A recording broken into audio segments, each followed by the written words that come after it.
Okay, 10 things that you need to know, you need to do, you need to have before lifting heavy. Now why 10? Well, 9 doesn't seem like quite enough, and 11 seems just a little bit too random. Also, it works out well. I've got 10 intervals to do on the sled, so this works out quite well for the rest period. So they're coming at you fast, and I'm gonna get real out of breath here. Number 1, perform a Valsalva maneuver. That is to say, get tight, get rigid, brace, whatever you wanna call it. Before the lift starts, take a breath in, get tight with your abs, bear down, hold that breath until the lift is over, until you're back where you started, then release it. If the bar is moving, you're not breathing. Number 2, good grief, this is gonna get real bad with the breathing.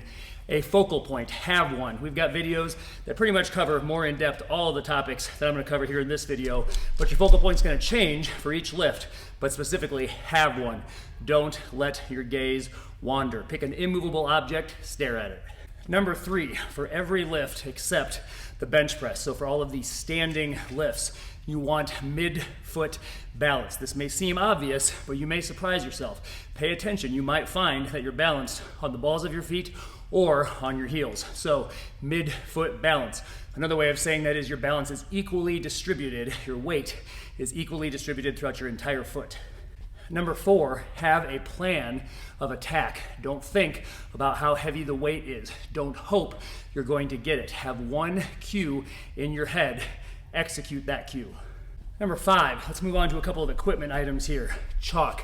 Gotta have it. Can't believe we still talk about it. Drives me nuts. If you know, you know. If you don't, and are just refusing to use chalk, man, I do not know what to tell you. It is going to be the cause of missed lifts, and you might not even figure out why. Use chalk. Number 6, some personal lifting equipment items. Lifting shoes and a belt. All right, now I don't want to hear any of this, oh, it's not natural, I want to lift it. Yeah, you weren't born with a barbell, and you weren't born with clothes, but you use both of those things. So get yourself the belt, lift with that, learn to use it, get yourself some lifting shoes. Don't you dare get Chuck Taylors. It makes me want to barf. Don't get Chucks. Those are not lifting shoes. Those are walking shoes. Those are hipster shoes for people who want to lift. That's what they are. Don't get Chucks. Number 7, collars. Use collars on every single lift except the bench press. Olympic lifters, different story. We'll talk about that another day. But I'd recommend don't use collars on the bench press. Yes, if you've got the safeties set right, you should be fine. But in case you set them up wrong or just forgot them, I'd recommend don't use collars. On all the other lifts, I know it's cool to warm up without collars. Here's a rule of thumb. If it's heavy enough to use a belt, use collars. Pretty good rule of thumb. I know you're thinking, oh, that's cute. Phil cares about my safety. No, not really. I care a little bit about your safety. I care about the safety of the people around you who are the ones who are going to get hit by the flying plates, the flying barbells, if something goes wrong. And inevitably, check out YouTube, folks, something goes wrong.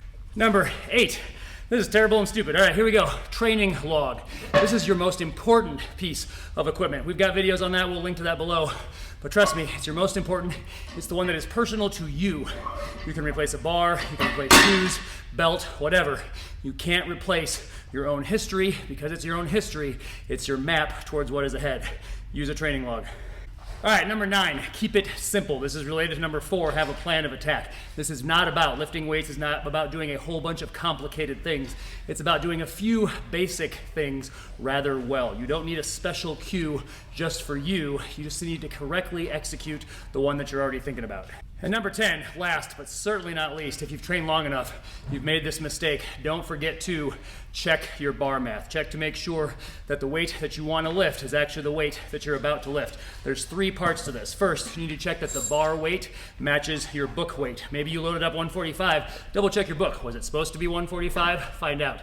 Number 2, you need to check your bar math. Does it actually add up to 145, or did you put a 10 on each side by mistake and now it's 155? And number 3, check your bar match, we'll call it. In other words, check to make sure that both ends of the bar match. This is a real easy mistake to make, especially if you're doing back offs. You take some weight off one side, you forget about the other side, you put a 2.5 on one side and a 5 on the other. So check your bar math in all the possible ways that you can mess it up. Hope this helps you get stronger and live better.